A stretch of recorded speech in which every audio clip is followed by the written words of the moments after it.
animated beer bubble physics. No, I'm not kidding. That's literally the first thing I noticed when rewatching Trailer 2. In the scene with Jason asleep on the couch, you can actually see bubbles rising inside the opened beers on the table. And honestly, it's details like this that remind you why Rockstar's been working on this game for so long, but that's just the tip of the iceberg. And let's stick with that same scene for a second, because yeah, most people probably noticed that we've got a PS5 inside GTA 6 before it even drops on PS5. But look closer, there are two controllers on the table, and what blew my mind is how the controller's light bar actually reflects through the beer bottle. That's not just good lighting, that's insane attention to material and transparency. I'm genuinely worried this game will be packed with hundreds of tiny details like this that most people will never even notice.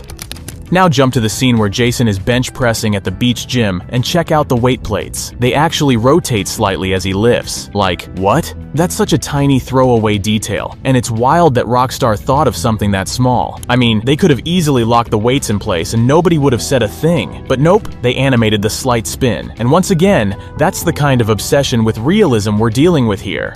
Another thing that really stood out to me is glasses, and I'm not talking about drinkware this time. I mean actual sunglasses and reading glasses. In previous GTA games, they were mostly just textures, no real reflections, just kinda dull and flat. But in Trailer 2, you can clearly see they've stepped it up. Look closely, and you'll notice what looks like real-time reflections bouncing off the lenses. If reflections like that are consistent across NPCs, cutscenes, and gameplay, then yeah, this is a serious leap forward.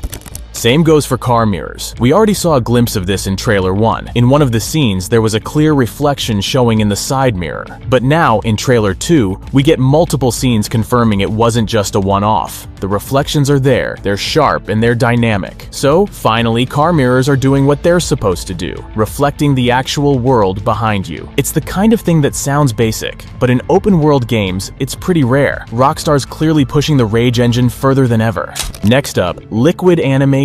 When Jason's carrying that six-pack of beer out of the store, watch closely. You can actually see the liquid inside each bottle sloshing around as he moves. It reacts naturally to every swing and tilt, like it has proper physics. And it doesn't stop there. When Jason and Lucia raise a toast to a new beginning, you can clearly see the liquid moving inside their glasses too. But the craziest example? That one guy waving an open beer around. And you can literally see it spilling out, splashing onto the ground. The attention to detail is on point here.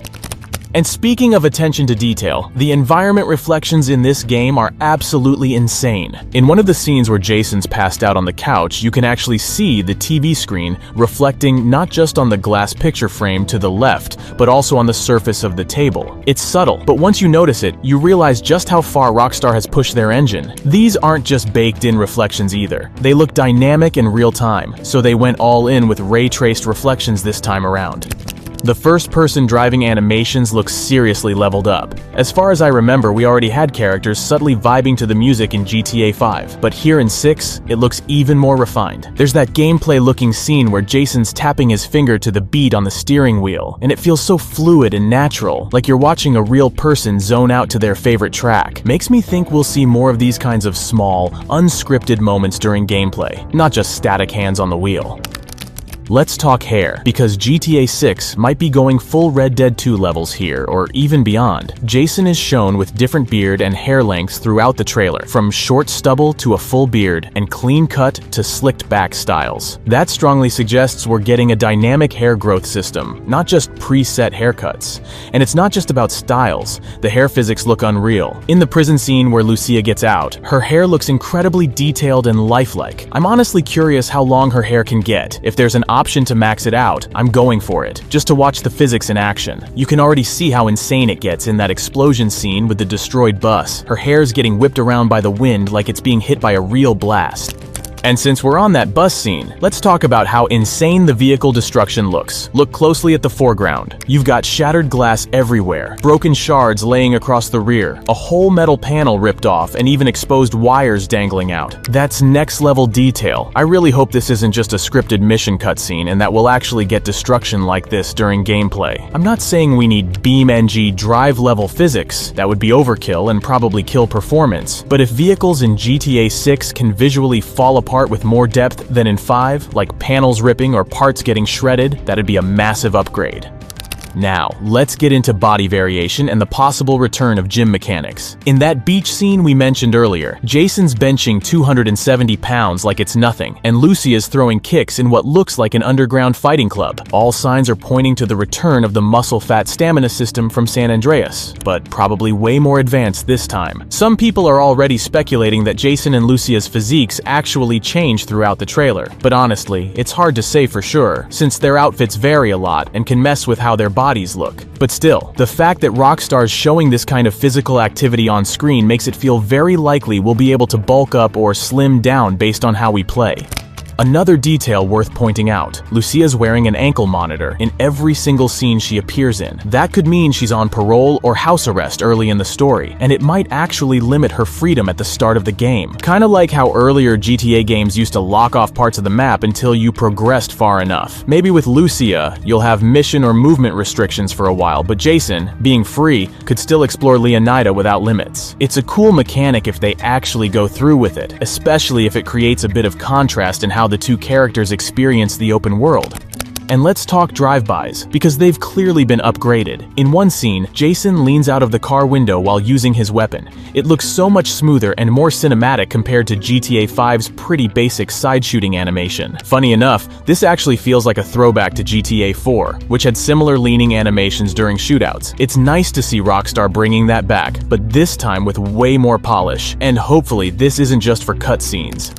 Here's one of those tiny details most people probably missed, but it's kind of wild. A Reddit user pointed out that the jet contrails in one of the shots might actually be super accurate. At first glance, it looks off. The plane's flying low, landing gear still down, and yet it's leaving a vapor trail, which usually only happens at high altitude. But after digging into it, it turns out this is legit. In humid coastal areas like Florida, if a jet is climbing right after takeoff or coming in for landing, the exhaust can hit a layer of cool, moist air and still leave a visible trail, even just a few thousand feet up. It's one of those insane regional realism details that Rockstar definitely didn't have to include, but they did anyway. Something else I've been thinking about, could getting a tan actually be a thing in GTA 6? Jason doesn't always seem to have the exact same skin tone in every shot, and that might not just be lighting. We already had sunburn mechanics in RDR 2, so Rockstar clearly knows how to mess with skin effects based on environmental exposure. Considering how much time we'll probably spend shirtless in the Florida sun, it wouldn't be surprising if they added some kind of tanning system. Yeah, we all expected GTA 6 to have better textures than 5. That's a given, but it's the tiny things that really blow my mind. Like this one. Someone noticed that on one of the cash registers, the number 9 is actually more worn out than the other digits. And that makes total sense. Most prices end in .99, so the 9 would be pressed way more often. That's such a crazy level of detail. The amount of animals in GTA 6 is actually wild compared to previous games. The trailer is packed with them. There's a raccoon digging through trash, an iguana chilling near Jason's house, tons of birds everywhere, and even a red python that might actually be Jason and Lucia's pet. There's also something that looks like a capybara, a Doberman, and then, yeah, whatever these are, the super jacked swan pool toys. Okay, those don't count, but still, the variety of animals already makes the world feel much richer than any GTA before.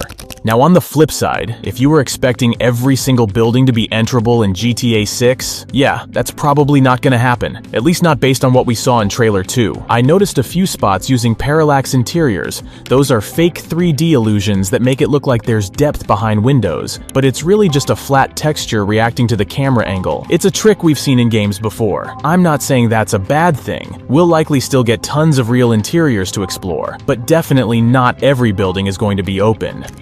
I originally wanted this video to focus strictly on the graphical side of things, but there were a few other details that caught my attention, and I just couldn't leave them out. So let's talk about them real quick. There's a quick shot in the trailer that looks straight out of Fast 5, a car speeding through the city while dragging a massive vault behind it. We've never really had anything like that in a GTA mission before. It might just be a scripted set piece, but what if it's more than that? Imagine if GTA 6 lets us actually tie things to vehicles using ropes or chains, not just for heists, but for creative problem solving, like ripping a door off a building instead of picking the lock, dragging an ATM machine out of a gas station, or even pulling another car out of the mud, maybe even something as wild as lassoing an NPC and dragging them like in Red Dead. There's also a moment where Lucia delivers a flying kick straight into someone's chest, and the whole setting looks like some kind of underground fight club. It's giving serious brawling minigame vibes, maybe even a full side activity. This wouldn't be totally new if you remember GTA 4, The Ballad of Gay Tony. That game had underground cage fighting too, but let's be honest, most people either forgot or never even played that DLC. If Rockstar brings that idea back with modern combat mechanics, better animations, and maybe even some kind of ranking or betting system, it could become one of the best side hustles in the game.